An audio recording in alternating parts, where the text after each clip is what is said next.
Assalamualaikum warahmatullahi wabarakatuh. Kali ini saya akan memberikan tutorial tentang AWS Code Commit dan ini adalah bagian yang keempat.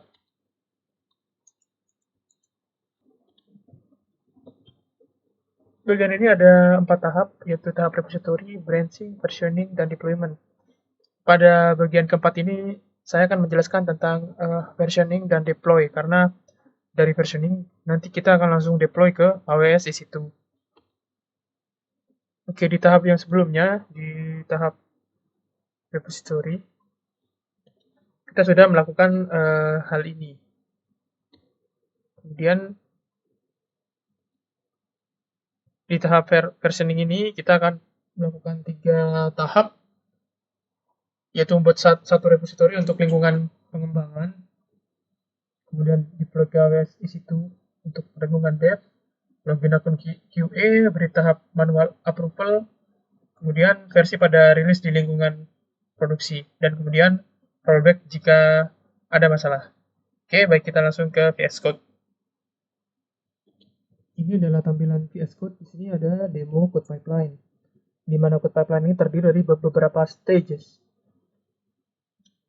Saya beri nama stage yang pertama adalah source dev, kemudian stage development deployment. Jadi dari source kita udah nggak usah build karena programnya adalah program HTTPD, jadi bisa langsung di deploy ke development deployment. Kemudian setelah berhasil di deploy di lingkungan dev, akan ada approval dari QA.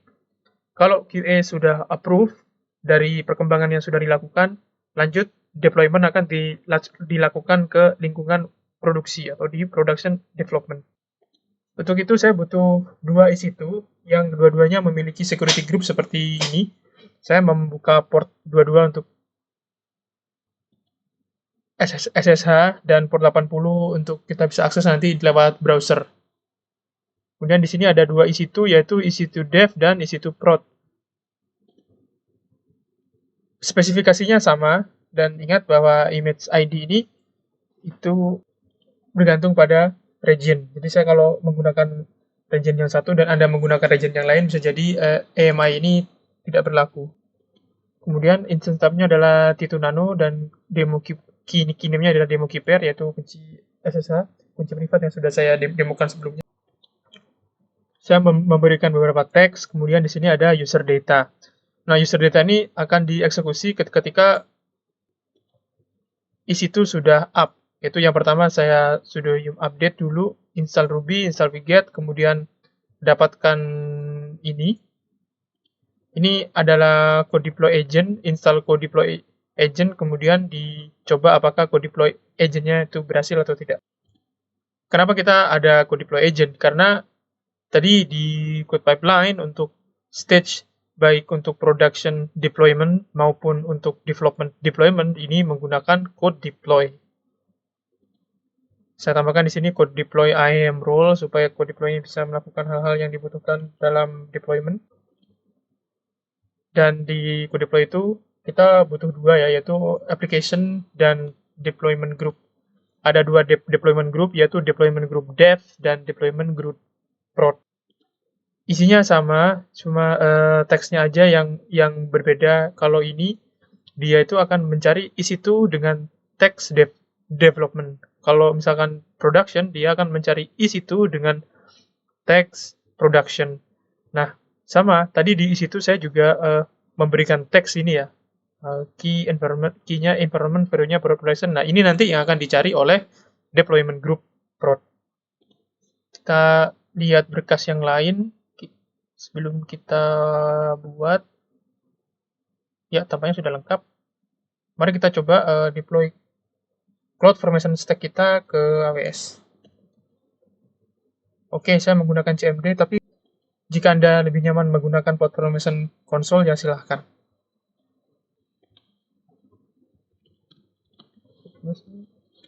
Create stack. Ini scriptnya sudah saya buat, nanti bisa Anda unduh di GitHub yang sudah saya sediakan. Oke, sekarang kita ke CloudFormation console. Bisa kita lihat di sini bahwa stack yang tadi kita upload sedang berjalan. Ini adalah event-event yang terjadi, kemudian resources yang sudah dibuat maupun yang sedang dibuat ditampilkan di sini. Mari kita tunggu sampai semua resources selesai dibuat. Oke, ke create complete, kita refresh, dan memang complete. Bisa saya lihat di sini, semua resources yang dibutuhkan sudah dibuat semua.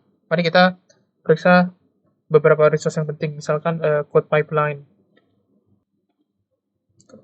AWS Console, code pipeline. Kemudian saya juga ingin memeriksa EC2. Nah, code pipeline di sini sudah ada diskusi code commit, kita klik. Dan ada beberapa tahap, yaitu tahap source, di mana kita akan nge-pull programnya dari sini, si code commit ini. Kemudian dilanjutkan ke development deployment, akan di-deploy ke EC2 dev. Nanti kemudian pada tahap ini QA akan approve, dan di tahap yang selanjutnya adalah setelah di-approve oleh QA, maka kode program kita akan di-deploy di lingkungan production. Oke, ini untuk EC2. Kalau kita lihat di EC2 instances, ada dua instance yang berjalan, yaitu production server dan development server. Kalau misalkan kita klik yang production, akan muncul semua detailsnya. Kemudian teksnya juga sudah benar. Kalau kita klik yang development juga akan muncul. Baik, sekarang kita akan push kode program kita ke code commit. Kalau kita buka ini, code commitnya, ini masih kosong. Di repository-nya juga sudah dibuat, tapi isinya masih kosong. Kita push dari VS Code. Oke, saya sudah di VS Code. Sebelum kita push, kita periksa dulu kelengkapannya. Saya sudah membuatkan beberapa script .bat karena saya berjalan di Windows, tapi jika Anda ingin push manualan menggunakan perintah yang ada di CMD juga tidak masalah. Di sini ada berkas yang bernama abspect. Abspect ini dibutuhkan oleh code deploy. Nah, di sini saya memberikan beberapa tahap, yaitu tahap files dan hooks, di mana hooks ini terdiri dari 3 tahap, yaitu before install, application start, dan validate service. Ini semua akan dijalankan di code deploy. Misalkan untuk before install, maka saya ingin code deploy menjalankan berkas ini, deploy/before install.sh, ada di dalam folder ini. Kemudian misalkan di application start juga sama. Kalau kita lihat misalkan before install.sh, kita klik, isinya simple saja. Saya hanya ingin memasang HTTPD. Oke, kita akan kembali ke berkas yang tadi. Sebelum nge-push, saya sudah ada kode programnya di push to code commit repo. Saya ganti ini dan versi 1. Jadi di sini saya git add commit dan versi 1, dan memberikan remote yang baru karena remote-nya tadi belum ada. Ini adalah remote ke code commit, repository code commit dev tadi. Kemudian akan saya push dan saya hilangkan remote-nya. Oke, kita langsung push kode programnya lewat seperti ini.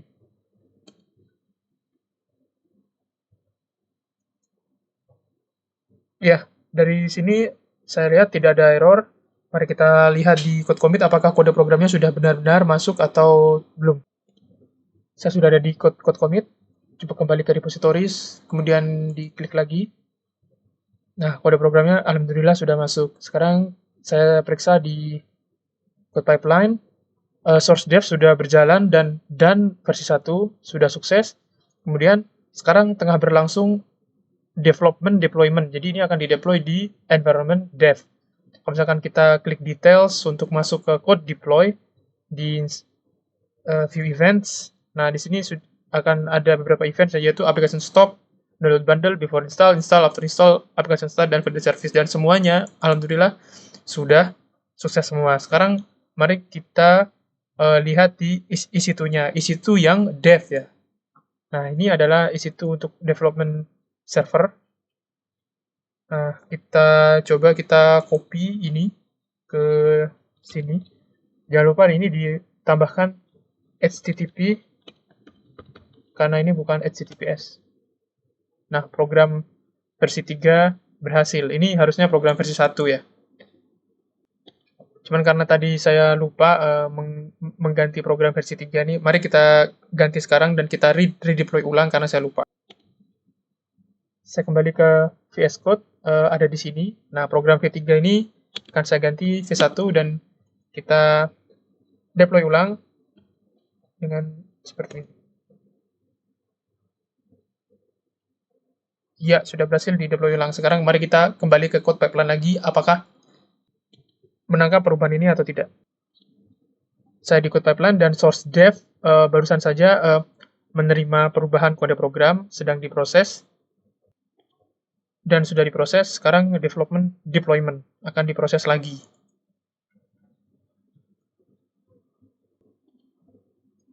Oleh code deploy. Kita cepat-cepat ke sini, details, kemudian di view events.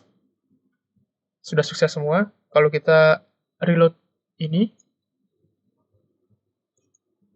masih belum ada, karena ini saya hanya Ctrl R saja, harusnya adalah Ctrl Shift R untuk hard reload. Nah, kalau di hard reload atau di refresh dengan menghilangkan cache di browser, maka program V1 sudah berhasil. Alhamdulillah kita sudah berhasil mendeploy program ke environment development. Dengan demikian, tahap 1 saya nyatakan selesai. Nah, sekarang untuk tahap 2, login ke akun QA, kemudian beri tahap manual approval. Saya sudah di akun QA, kemudian saya coba sign in di sini.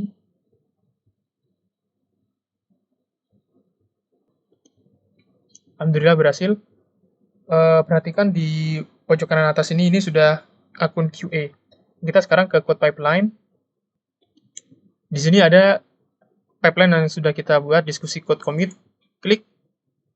Nah, di sini ada aksi approval to production. Nah, misalkan saya sebagai QA mereview kode program ini.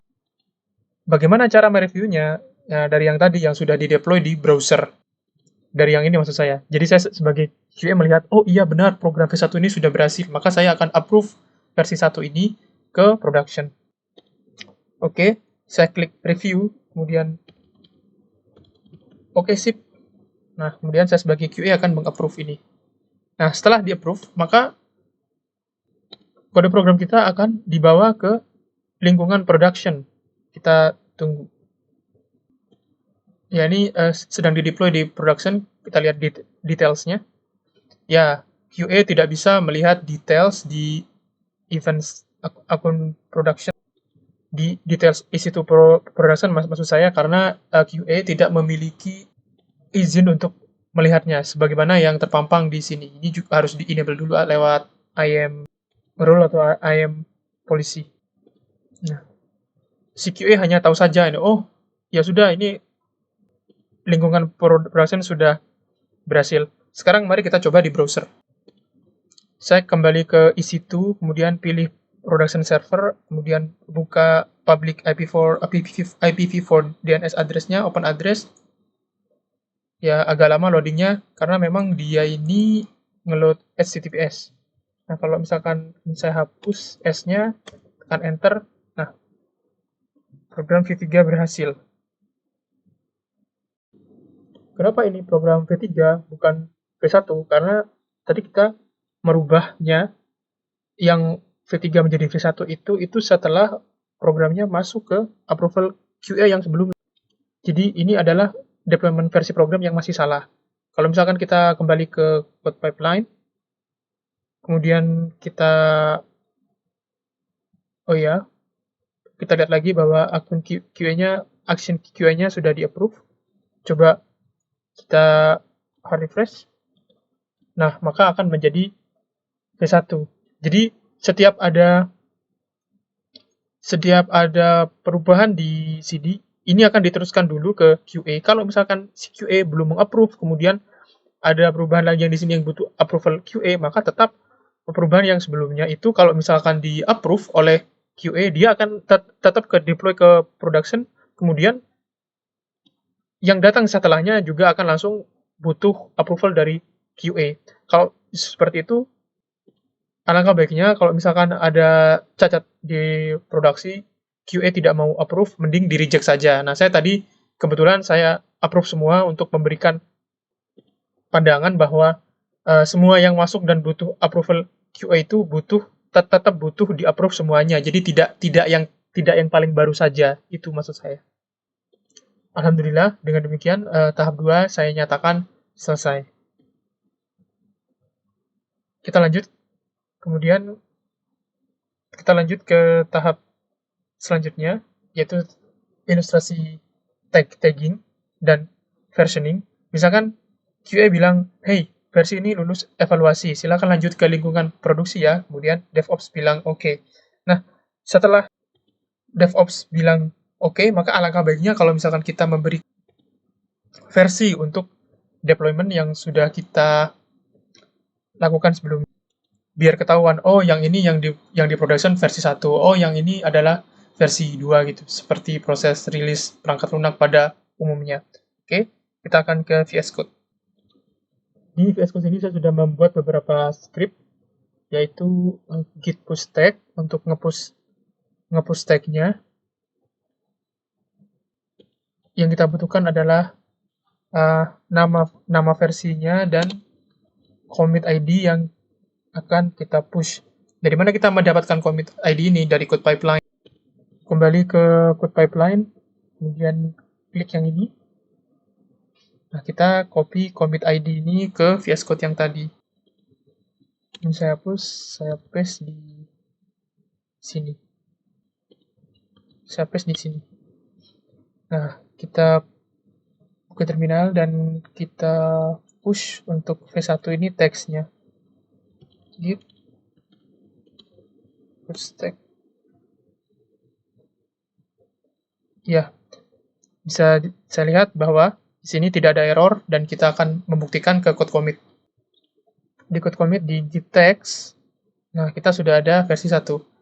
Untuk melihat demo tagging ini, kita akan coba push 2 teks, yaitu versi 1 dan versi 2. Untuk itu, saya juga akan menaikkan versi programnya dari versi 1 ke versi 2 yang saling berasosiasi. Jadi tag V1 untuk versi 1 dan tag V2 untuk versi 2. Kembali ke sini, kemudian sini saya ganti program V2 berhasil. Oke, kita push kode programnya. Push to code commit.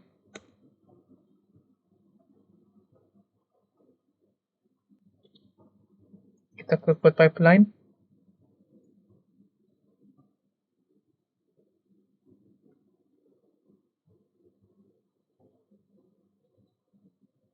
Belum ditangkap sepertinya.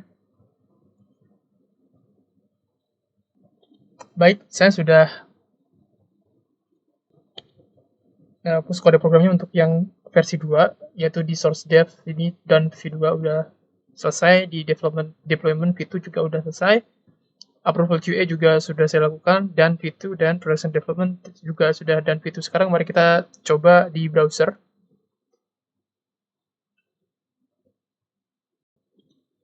Yang production server itu adalah yang ke belakangnya 21. Yang ini berarti. Kita coba refresh. Setelah saya refresh, ini ada tulisan program V2 berhasil. Kemudian kita ke code commit di sini ada git text dan teksnya masih V1. Kita akan push tag V2 ke code commit.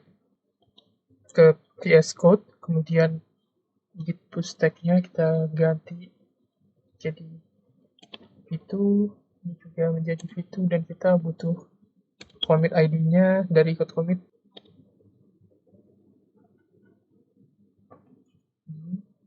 Kita copy commit ID, kita paste di VS Code. Sudah di paste, sekarang mari kita push tag.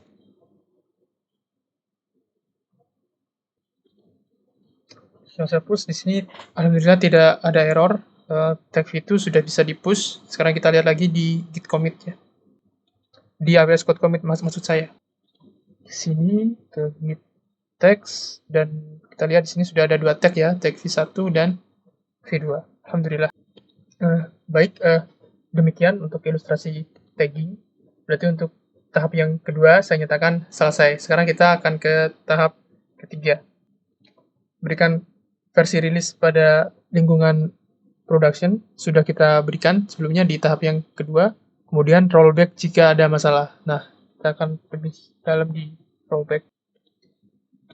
Rollback ini jika misalkan ada percakapan seperti ini dari QA bilang tampaknya ada masalah di versi sekarang. Oh iya, tolong rollback dong ke versi sebelumnya. Terus dari DevOps bilang oke, berarti yang terjadi adalah program V2 yang sekarang yang sudah berhasil ini ingin di rollback ke versi 1, ke yang versi sebelumnya. Nah, itu yang diinginkan. Nah, mari sekarang kita coba rollback program kita yang sudah menjadi versi 2 atau V2 ini ke V1, versi 1. Saya akan kembali ke VS Code. Sebelumnya saya ke code commit dulu, kemudian clone URL-nya, clone SSH. Baik, saya sudah ada di VS Code. Sekarang kita clone dulu code commit yang ada di AWS. Oke, berhasil, alhamdulillah. Dan kita masuk ke direktorinya, ada di sini. Kalau kita lihat sekarang ini ada di index.html program V2 ya. Sekarang kita ingin V2 ini menjadi V1 gitu. Nah, kita coba git reset hard 1, tekan enter, dan sekarang headnya sekarang ada di dan V1 yang ada di ini. Oke. Baik, setelah kita reset di lokal, kita akan coba push ke code commit, push force origin main, karena ada di branch main. Ya, berhasil. Sekarang kita akan melihat di code pipeline apakah menangkap perubahan ini. Alhamdulillah, code pipeline menangkap perubahan ini karena ini sudah berubah dan P1. Nah, sekarang P1 sedang di deploy ulang. Baik, sebelumnya sudah di deploy ke V2 dan sekarang sudah kembali lagi ke versi 1, V1, sampai ke production. Kita akan coba lihat di EC2-nya. EC2 yang production. Ini yang 21. Yang 21 ini kita refresh. Dan alhamdulillah sudah kembali ke versi 1. Oke, maka dengan demikian tahap 3 saya nyatakan selesai. Karena yang ingin saya demokan sudah selesai semua, maka saatnya kita sekarang bersih-bersih resources yang sudah kita buat di AWS supaya tidak ditagih. Saya kembali ke VS Code, kemudian CloudFormation, delete stack, enter. Pertama dia akan menghapus beberapa item di S3, kemudian akan berusaha menghapus stack-nya. Kalau dilihat di sini di CloudFormation ada progress, delete, in progress, dan kita tunggu sampai delete-nya ini selesai. Baik, demikian yang saya sampaikan. Saya mohon maaf apabila ada kesalahan. Saya tahu ini adalah tutorial yang cukup lama. Terima kasih atas perhatiannya dan wassalamualaikum warahmatullahi wabarakatuh.